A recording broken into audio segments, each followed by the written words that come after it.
Nosotros somos el equipo 4 y vamos a hablar del tema 6, que son los temas complementarios. Mi nombre es Luis Enrique Cedillo Cervantes. Los antecedentes. El concreto perfusado fue patentado por primera vez en 1888 por Monier C. F. W. Dorring, quien expuso por primera vez claramente la idea de la precompresión. Su procedimiento falló entonces por la deficiente calidad del concreto. Dorring desarrolló el proceso para su fabricación y confió en la buena adherencia entre el alambres y mortero. En 1907, el especialista de estática Cohen volvió sobre el principio de la precompresión en relación a necesidades constructivas del concreto armado en el sector de los ferrocarriles, pero el resultado no fue el adecuado. Esta idea desafortunadamente fue abandonada a principios del siglo XX, pues al descuidar las calidades de los materiales concreto y acero, los elementos se comportaban de manera similar a los del concreto armado. La idea del concreto precomprimido surgió de nuevo hasta 1928, cuando el ingeniero Frisinev puso en claro que la utilización de materiales de alta resistencia era la condición previa necesaria para la nueva construcción. Además, aclaró el comportamiento plástico del concreto, haciendo distinción entre las deformaciones por contracción y fluencia. Aconsejó también una armadura de acero el límite crítico. Por estas razones, Freysinev es considerado el padre del concreto preesforzado. Tung Yenlin en 1946 comenzó una investigación innovadora en el concreto pretensado, lo que simplifica considerablemente el proceso de diseño para el uso del material, que combina la resistencia a la tracción a los alambres de acero con la resistencia a la compresión del concreto. La investigación sobre el concreto pretensado encabezada por Lin fue la clave para la popularización del material, que era relativamente desconocida en los Estados Unidos en ese momento.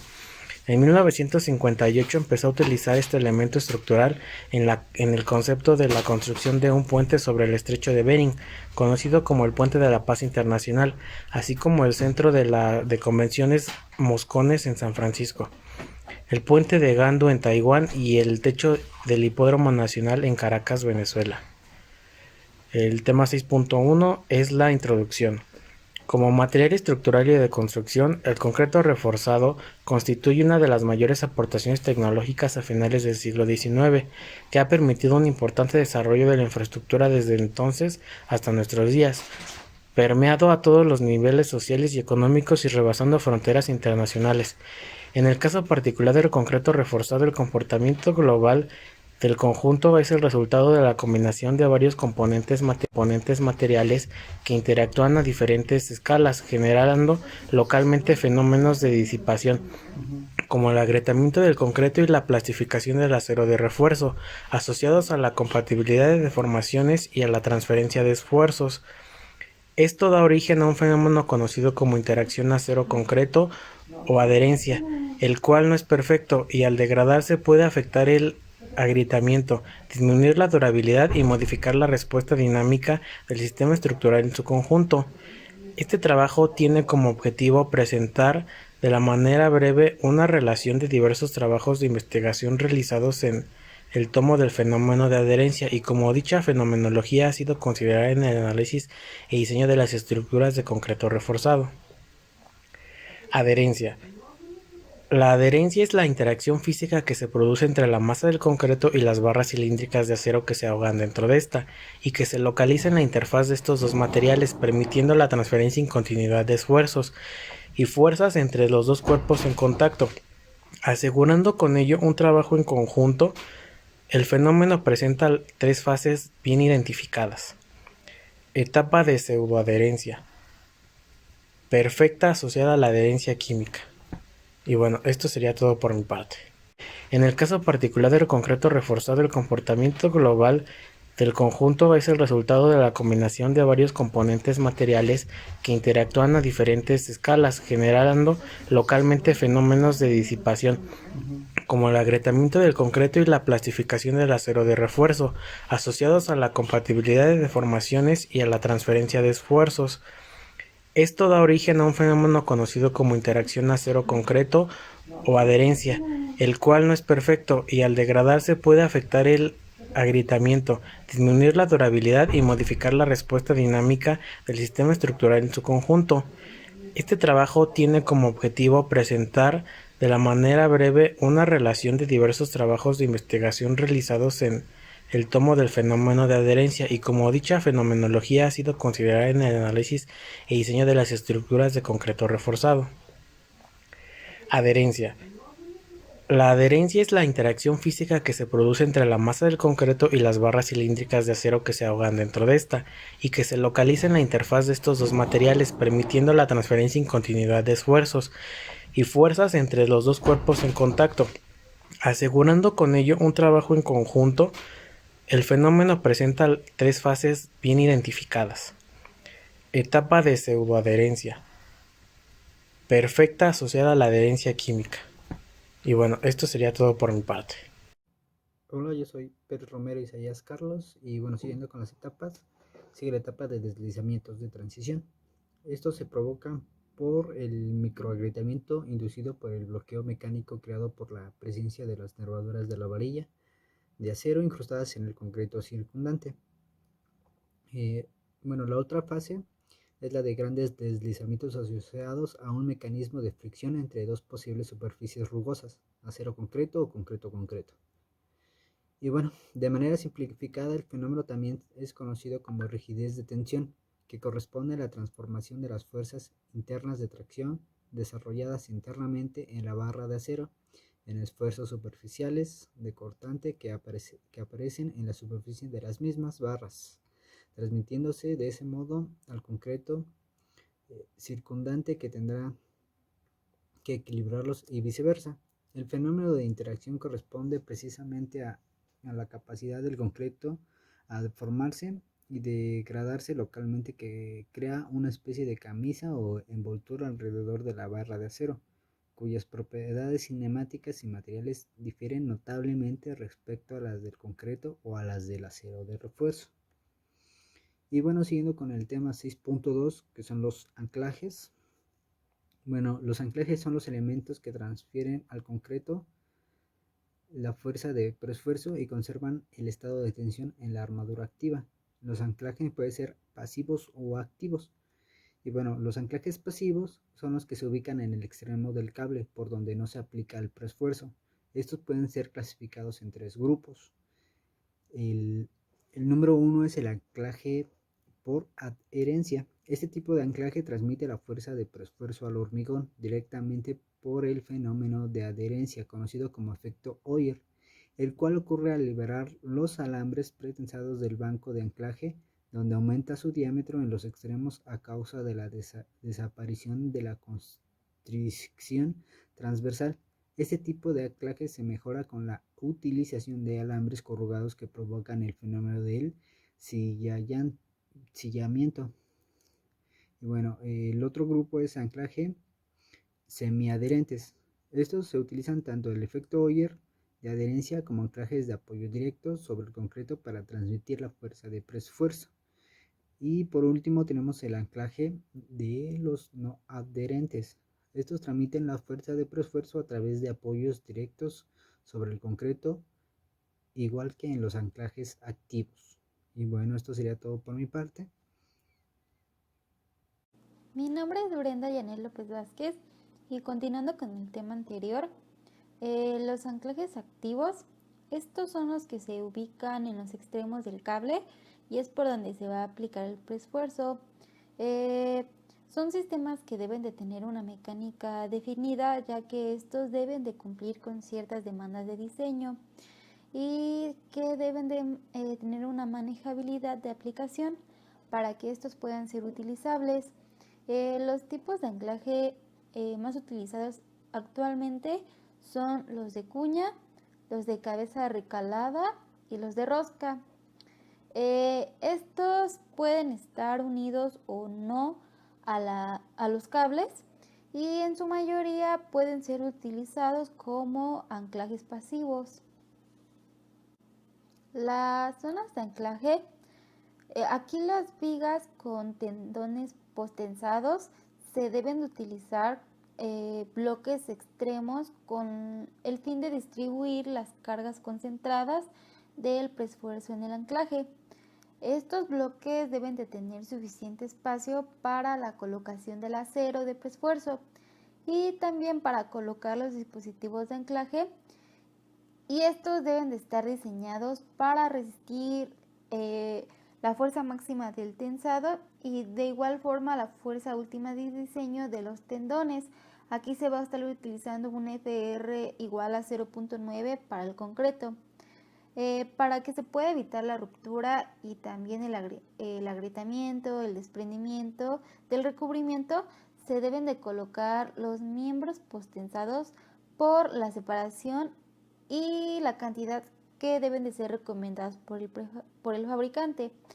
Cuando las recomendaciones del fabricante no sean las aplicables, en este caso la parrilla debe tener como mínimo de barras del número 3 que deben de ser colocadas a 8 centímetros en cada dirección, y se colocará no más de 4 centímetros de la cara interna de la placa del apoyo del anclaje. En anclajes y acopladores para postensados, los anclajes y los acopladores para tendones adheridos y no adheridos, estos deben de desarrollar por lo menos el 95% de resistencia máxima de los tendones cuando estos se prueben bajo condición de no adherencia. Para los tendones adheridos, los anclajes y los acopladores, estos deben de ser ubicados para que puedan desarrollar el 100% de la resistencia a la ruptura de los tendones en las secciones críticas cuando ya se produce la adherencia en el elemento. Los acopladores se deben colocar en zonas que estén aprobadas por el supervisor y guardados en dispositivos que sean lo suficientemente largos para que estos puedan tener los movimientos necesarios. Los dispositivos de anclaje y los acopladores en los extremos, estos deben de estar protegidos permanentemente contra la corrosión. En los ductos para postensados, estos no deben de permitir el paso del concreto al interior y no deben de reaccionar químicamente con el concreto, los tendones o el material de relleno. Para que se pueda facilitar la inyección de la lechada, el diámetro interior de los ductos que alojen un solo tendón será de al menos 6 milímetros mayor que el diámetro del tendón.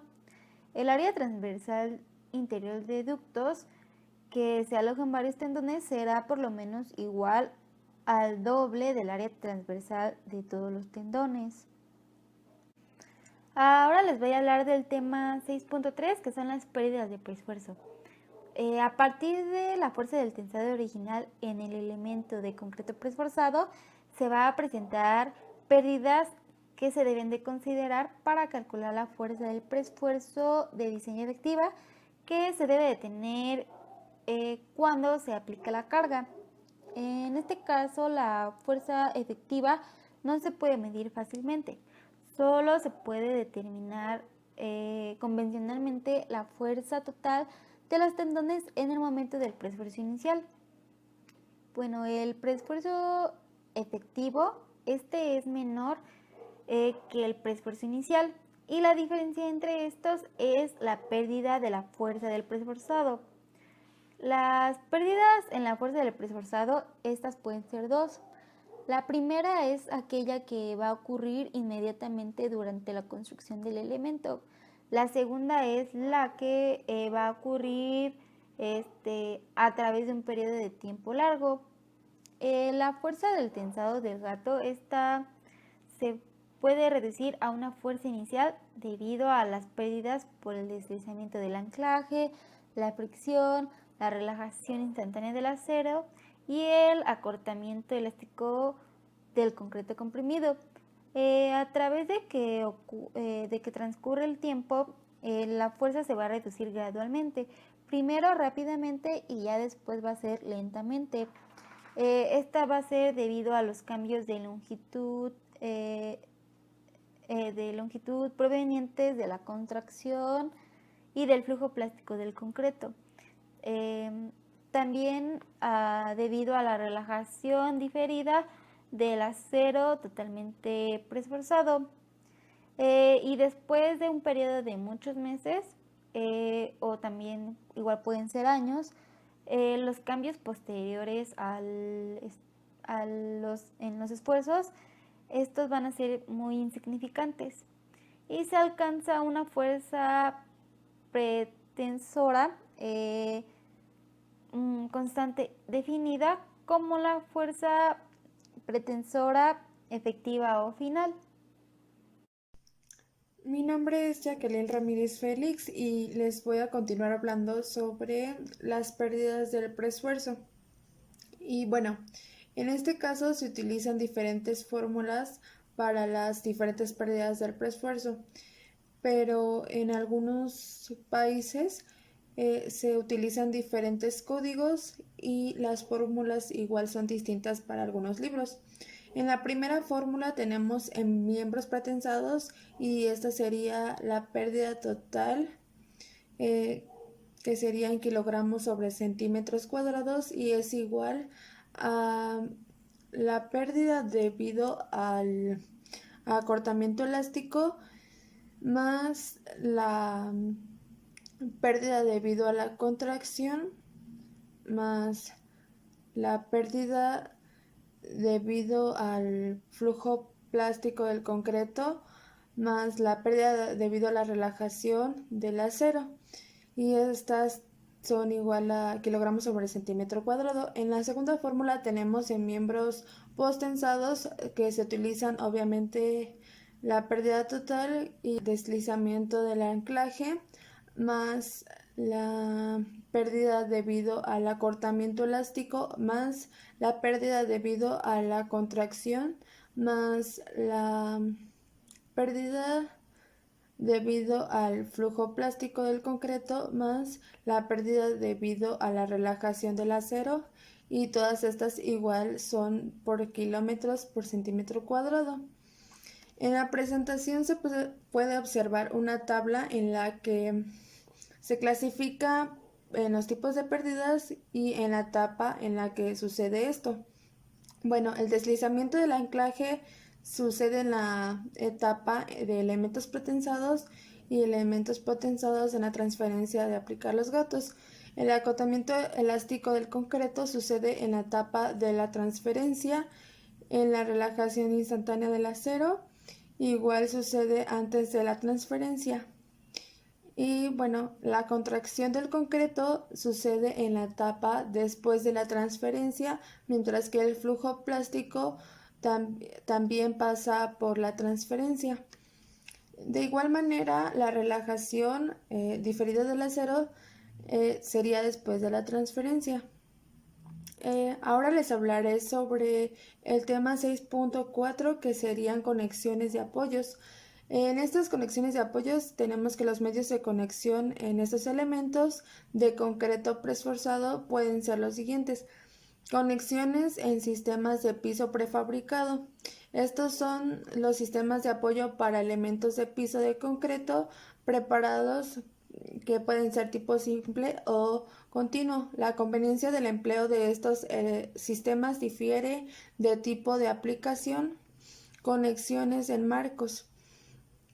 En este serían los aspectos más importantes a considerar en el diseño de estructuras prefabricadas de concreto a base de marcos y sería el análisis y diseño de las conexiones. Lo que sigue se describe y se comentan los aspectos más relevantes y estos criterios se hacen énfasis en aspectos históricos. En las conexiones húmedas y secas, bueno, en México y Estados Unidos ha sido poco común el empleo de las conexiones llamadas húmedas, ya que estas conexiones son aquellas capaces de tener incursiones cíclicas y inelásticas típicas de los sismos moderados o intensos como sin que la resistencia se vea afectada. También están las conexiones húmedas y estas son aquellas que emplean cualquiera de los métodos de conexión de acero de refuerzo especificados por la ACI 318-95, que serían traslapes o conectores mecánicos. Estas conexiones se emplean en concreto colado en obras o morteros para llenar los vacíos entre el acero de refuerzo existente en las conexiones. Las llamadas conexiones secas que no se cumplen con los requisitos de las condiciones húmedas, y por lo general la cantidad del acero de refuerzo se logra por medio de soldadura a raíz del terremoto de 1994. Y esto sucedió en California. Ha surgido la preocupación sobre el empleo de soldadura en conexiones de elementos prefabricados de concreto. Bueno, en conexiones fuertes monolíticas, de acuerdo con el VC de 1997, una conexión fuerte es aquella que permanece elástica, mientras que las zonas diseñadas para tener un comportamiento inelástico tienen incursiones inelásticas para el sismo de diseño, considerando por el reglamento empleado. Esta condición de diseño se revisa verificando que la resistencia nominal de la conexión fuerte de flexión de cortante debe ser mayor que la de los componentes a las resistencias probables de las zonas diseñadas para tener un comportamiento inelástico. Y bueno, en otro subtema, los apoyos, el apoyo simple conviene en el claro largos cuando es muy difícil y costoso proveerlos la resistencia para el momento negativo, y el apoyo continuo conviene más en construcciones de tipo comercial o residencial, ya que se requiere obtener con continuidad. A diferencia de estos tipos de apoyo, es que el peralte de la pija de soporte antes de la colocación del concreto colado en sitio, y en el apoyo tipo 1, la presentación del concreto colado en sitio bien compactado sobre los bordes del elemento del piso, preparado para hacer posible y lograr la continuidad del momento negativo.